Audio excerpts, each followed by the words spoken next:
Sing bonang penerus itu pepundhenku saka wiratan Pak Lik Bejo. Pak Lik Bejo.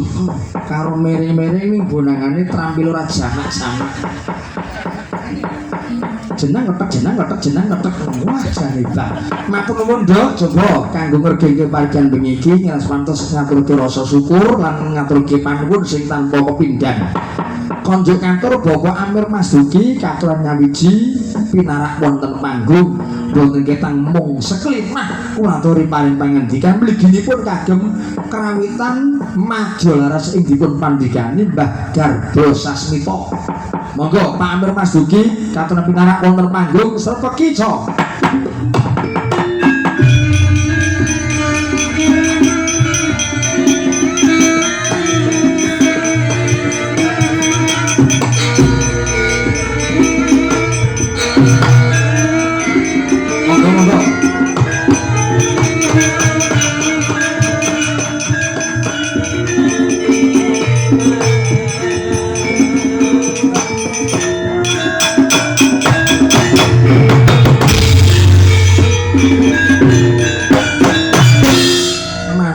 Nuwun sanget wilujeng dalu Pak Amir. Nggih, wilujeng dalu Mbak Pak Tangi. Nggih, lembah nuwun. Lumantar Mbah Garbo kula dipun timbali mriki kan anak kula nembah nuwun nggih Pak. Nggih. Saged kagem sangu sekolah benjang menika wonten Solo. Nggih.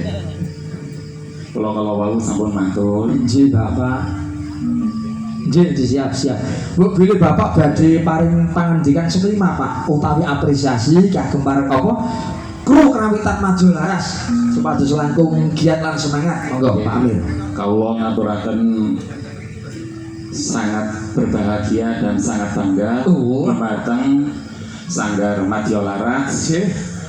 Semangat menika Pak Kuswari lan kru-krunipun ugi ingkang dipun pandhegani saking Bapak Garbo. Mugi-mugi ke depan mangke Madjalaras menika saged terus eksis dan terus maju ke depan. Nggih menika nguri-uri kabudayan. Ngeten Pak. Nggih, wah luar biasa matur nuwun Pak. Lah niki lah salah satu di antara contohipun Pak, contohipun sampun katindakan bulan Agustus nggih Pak. Sampun dipun pentasaken wonten Kecamatan Pituruh nggih to. Wayangan sing wayang Piyai Pituruh sing ngenabuhi Piyai Pituruh sedaya. Iki masane nggih Pak Amir niku mau aja. Nggih. Luar biasa. Sampun anu mundhut rancangan menapa dereng menika Amir.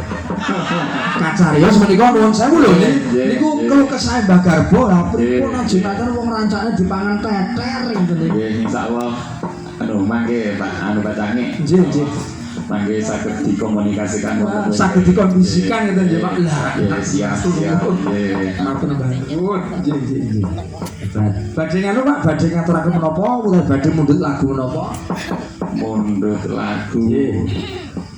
Napa? Derek ora bananipun. Sing baken wingking mlampah mon iki mboten wonten kibote. Nggih. Napa Pak? Napa? Monggo. Ingkang ngagem campursari ngeten iki upami menapa?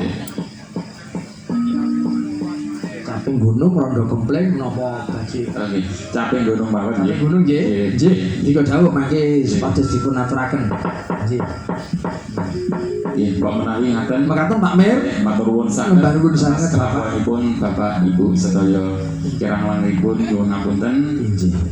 Assalamualaikum warahmatullahi wabarakatuh. Waalaikumsalam warahmatullahi wabarakatuh. Nembah nuwun. Nggih. Minangka pamundhut rening Mbah Garbo ku yo nimbali bintang tamu ya aku dianggap bintang tamu sapa? Pak Lik Pelet. Nah iki mengko men sing ngaturke Ambar, lha iku sing dijeleng men Pak Lik Pelet. Iki bintang tamu lho kuraman-man kowe. Aku ki yo batin wah jan ngimpi apa Likku kok dianggap bintang tamu ning Kalimati. Mriki Om Pelet tak aturi jumeneng kalian adiku Ambar wonten panggung nggih Cok. Hormati Cok.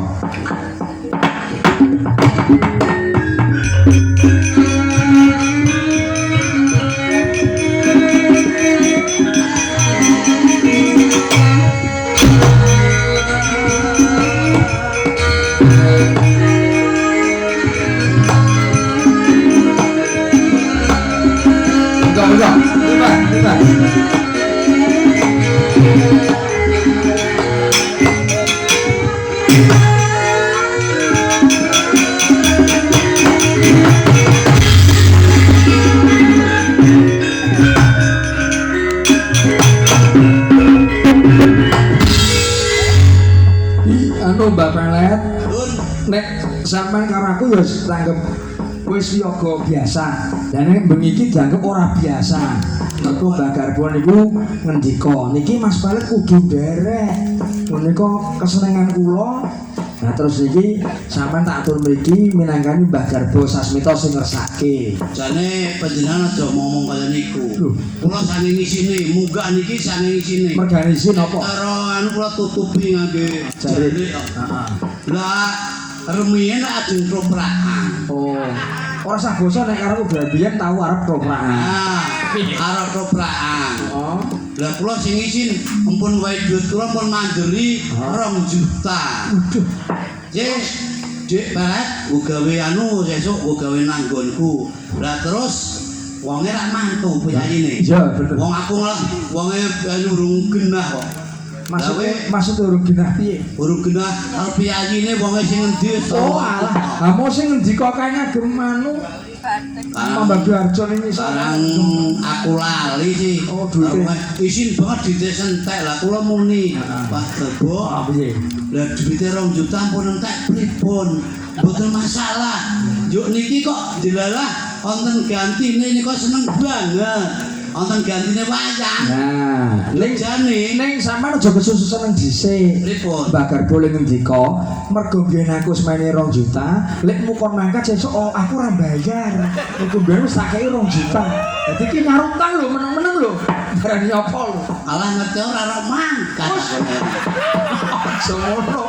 Mangan 2 juta ora nyambut gawe iki apa-apa. Lah menang terus kepethuk aku nang kono kae wong iki piyayine iki po mboten sing wong cendhek emang. Ya bener lemu. Terus aku iki ono gantine di balet. Gantine nopo? Lah ditanggape wayang karo Pak DPR e. Dadi nek ora ono Pak DPR, ora kelakon wayangan kene. Nah ya bener. Juk jane duit 2 juta. Kowe kene manturan karo bojoku mrene ngene. Mas, sesuk duitnya dibaleki ya. Nggo nyumbang. Ane ora dundang. Padha aku ya ora karo dundang kok. Aku ya beneran. Berarti ra iso nyimpen duit 2 juta ya toh? Lah mengko lunasane iki nganggo tenaga bengi iki sesuk ora dibayar. Alah, ora apa-apa lah kowe wae. Ora apa-apa. Yo, Mbak, ndongake Mbar. Apresiasi kru Madya Laras piye nek cara kuwi, Mbak? Wah niki wiyagane josis lho. Wah, ngungkuri warga Laras. Laras. Nah, mbokane jenenge Mbar Madya Laras. Ngerti karepe? Napa artine? Madya kuwi tengah-tengah. Heeh. Laras wis nyebutke. Tegese tengah-tengah. Larang banget jora. Ora Murah banget jora. Jadi regane iki sedhing ngono lho. Nggih. Golongan elit ya iso nimbali, golongan ekonomi menengah ke bawah apa Masuk. meneh? Masuk. Nah ngono lho. Larangan ora kemurah. Paling muni mau wis do jongkol iki paling ora 800 wong iki. Aja nglek-nglek. Aja muni ngono. Ya sing gawa ambar, terus mangke sing joget, sing benjelengke ompelet. Ya. Tapi gunung barang bahan-bahan ya. Dibunyi basut jir kayak gini. Oh, ajeng ngacani pelet-pelet apa, Pak? Ora. Kayak penggemar kok. Sabar